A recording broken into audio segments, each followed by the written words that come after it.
জানিয়ে দিব এইমাত্র পাওয়া গুরুত্বপূর্ণ আপডেট আন্তর্জাতিক সংবাদ। ইসরায়েল যদি পাল্টা হামলা চালানোর মতো ভুল করে বসে তবে সমুচিত জবাব দেওয়া হবে, এবার সরাসরি ঘোষণা দিল ইরান। এদিকে অস্ত্র সমর্পণের যে শর্ত দিল ফিলিস্তিনি গোষ্ঠী। থাকবে যুক্তরাষ্ট্রে ইসরায়েল বিরোধী বিক্ষোভ, ভারতীয় শিক্ষার্থী গ্রেফতার। আরও জানাবো ইউক্রেনে পশ্চিমাস্ত্র বহনকারী ট্রেনে ক্ষেপণাস্ত্র হামলা চালিয়েছে রাশিয়া। এবং সর্বশেষ জানিয়ে দিব এখনো উত্তাল যুক্তরাষ্ট্রের বিশ্ববিদ্যালয়গুলো, গণগ্রেফতারেও অটল রয়েছে শিক্ষার্থীরা। চরম বিপাকে পড়তে চলেছে মার্কিন প্রশাসন। দর্শক, শুনছিলেন সংবাদ শিরোনাম, এবারে থাকছে বিস্তারিত। তার আগে আমাদের ভিডিওটিতে একটি লাইক দিন এবং সংবাদটি কোন জেলা থেকে শুনছেন এবং দেখছেন কমেন্ট বক্সে অবশ্যই লিখে জানান। আমাদের চ্যানেলটি সাবস্ক্রাইব করুন এবং পরবর্তী আপডেট সবার আগে পেতে আমাদের সাথেই থাকুন। যুক্তরাষ্ট্রে ইসরায়েল বিরোধী বিক্ষোভ, ভারতীয় শিক্ষার্থী গ্রেফতার। যুক্তরাষ্ট্র জুড়ে বিশ্ববিদ্যালয়গুলোতে ইসরায়েল বিরোধী এবং ফিলিস্তিনপন্থী বিক্ষোভের মধ্যেই ভারতীয় বংশোদ্ভূত এক নারী শিক্ষার্থীকে গ্রেফতার করা হয়েছে। গ্রেফতার আচিন্তিয়াল শিবালিঙ্গম প্রিন্টস ইউনিভার্সিটির শিক্ষার্থী। ওই বিশ্ববিদ্যালয় থেকে পুলিশ দুজন শিক্ষার্থীকে গ্রেফতার করেছে বলে স্টুডেন্ট অ্যান্ড অ্যালামনাই পত্রিকাগুলোর বরাত দিয়ে শুক্রবার এই খবর জানিয়েছে এনডিটিভি। প্রিন্টস অ্যালামনাই উইকলিতে বলা হয়, বৃহস্পতিবার ভোরে বিশ্ববিদ্যালয় প্রাঙ্গণে অবস্থান নেওয়ার জন্য বিক্ষোভকারীরা তাঁবু ফেলেছিল। সেই সময় পুলিশ সেখান থেকে আচিস্তিয়া এবং হাসান সাইদকে গ্রেফতার করে নিয়ে যায়। তারা দুজন স্নাতক পর্যায়ের শিক্ষার্থী। তাদের ক্যাম্পাসে অনুপ্রবেশের অভিযোগে গ্রেফতার করা হয়। তাদের তাৎক্ষণিকভাবে ক্যাম্পাসে নিষিদ্ধ করা হয়েছে এবং শৃঙ্খলা ভঙ্গের দায়ে তাদের বিরুদ্ধে ব্যবস্থা নেওয়া হতে পারে। ইসরায়েল পাল্টা হামলা চালালে সমুচিত জবাব দেওয়া হবে ঘোষণা ইরান। ইরান ইসরায়েলের সঙ্গে সামরিক উত্তেজনা বাড়াতে চায় না, তবে হামলা চালালে সমুচিত জবাব দেবে ইরান, এমনই হুঁশিয়ারি দিয়েছে দেশটির সেনাবাহিনীর প্রধান major general Abdul Rahim Mousavi. বৃহস্পতিবার সেনাবাহিনীর command and central control centre of operation পরিদর্শনকালে তিনি সেনাবাহিনীকে প্রতিপক্ষের হামলা বিষয়ে প্রস্তুতি এবং সতর্ক থাকার আহ্বান জানিয়েছেন। রহিম মুসাভি বলেন, ইসলামী প্রজাতন্ত্র ইরান যুদ্ধের বিষয়ে কোনো আগ্রহই নেই, যে কোনো ধরনের আগ্রাসনের জবাব দেবে। ইসরায়েলের বিরুদ্ধে ইরানের সাম্প্রতিক প্রতিশোধমূলক অভিযানের কথা উল্লেখ করে সিনিয়র জেনারেল বলেন, অপারেশন ডাব এবং সত্য প্রতিশ্রুতি। ইরানের প্রতিরক্ষা বাহিনীকে স্বাগত জানিয়ে তিনি বলেন, পাল্টা হামলা ইরানের প্রতিরক্ষা ক্ষমতাকে শত্রুদের চমকে দিয়েছে। এর আগে ইরানের প্রেসিডেন্ট বলেন, যদি ইসরায়েল আরেকবার ভুল করে এবং পবিত্র ইরানের সার্বভৌমত্বকে লঙ্ঘন করে তাহলে পরিস্থিতি হবে অত্যন্ত ভয়াবহ।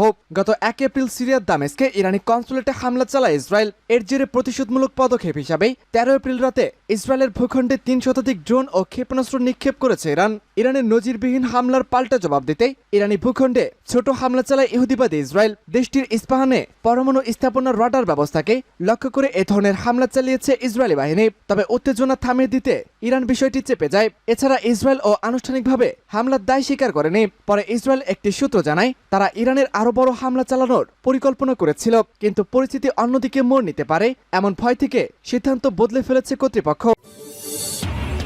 অস্ত্র সমর্পণে যে শর্ত দিল ফিলিস্তিনি গোষ্ঠী। ফিলিস্তিনের অবরুদ্ধ উপত্যকায় অব্যাহতভাবে অভিযান চালিয়ে যাচ্ছে ইসরায়েলি সেনারা। গত অক্টোবর মাসে শুরু হওয়া এই অভিযানে 34,000-এরও বেশি ফিলিস্তিনি ইতিমধ্যেই প্রাণ হারিয়েছে। দেশটির সেনাদের হামলায় বিধ্বস্ত জনপদের শহরে পরিণত হয়েছে গাজা উপত্যকা।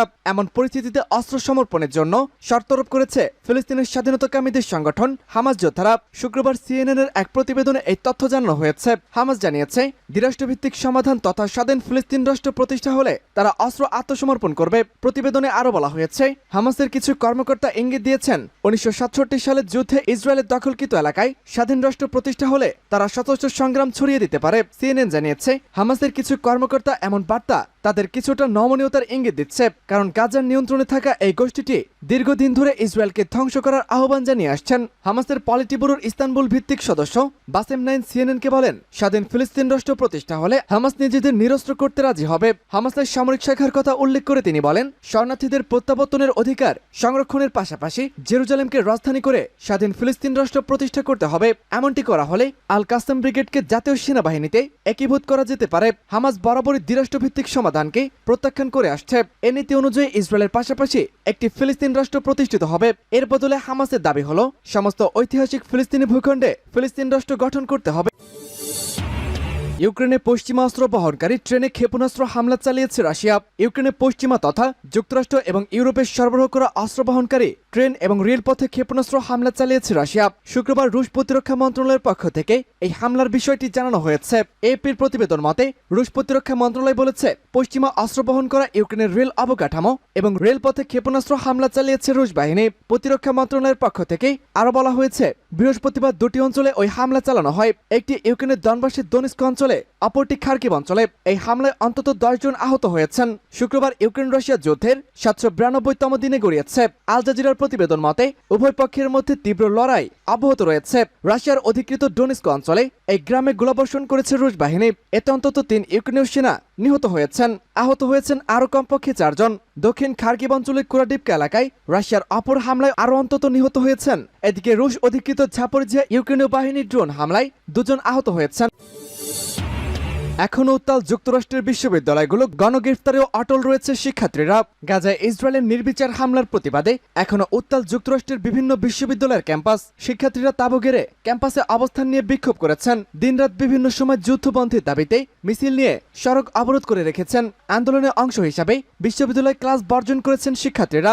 বিশ্ববিদ্যালয়ের অনন্য অভ্যন্তরীণ অনুষ্ঠানও বয়কট করেছেন।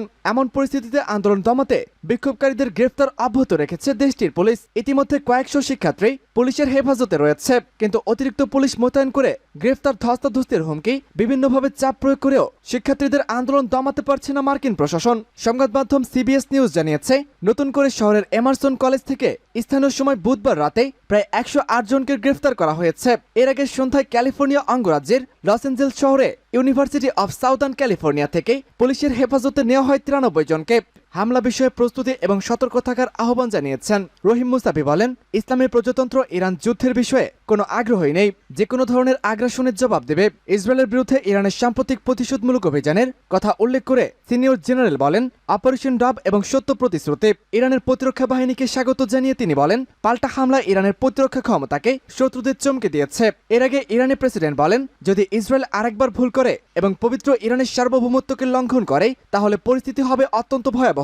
গত 1 এপ্রিল সিরিয়ার দামেস্কে ইরানি কনসুলেটে হামলা চালায় ইসরায়েল। এর জেরে প্রতিশোধমূলক পদক্ষেপ হিসাবে 13 এপ্রিল রাতে ইসরায়েলের ভূখণ্ডে 3 শতাধিক ড্রোন ও ক্ষেপণাস্ত্র নিক্ষেপ করেছে ইরান। ইরানের নজিরবিহীন হামলার পাল্টা জবাব দিতে ইরানি ভূখণ্ডে ছোট হামলা চালায় ইহুদিবাদী ইসরায়েল। দেশটির ইস্পাহানে পরমাণু স্থাপনার রাডার ব্যবস্থাকে লক্ষ্য করে এ ধরনের হামলা চালিয়েছে ইসরায়েলি বাহিনী। তবে উত্তেজনা থামিয়ে দিতে ইরান বিষয়টি চেপে যায়। এছাড়া ইসরায়েল ও আনুষ্ঠানিকভাবে হামলার দায় স্বীকার করেনি। পরে ইসরায়েল একটি সূত্র জানায়, তারা ইরানের আরো বড় হামলা চালানোর পরিকল্পনা করেছিল, কিন্তু পরিস্থিতি অন্যদিকে মোড় নিতে পারে এমন ভয় থেকে সিদ্ধান্ত বদলে ফেলেছে কর্তৃপক্ষ।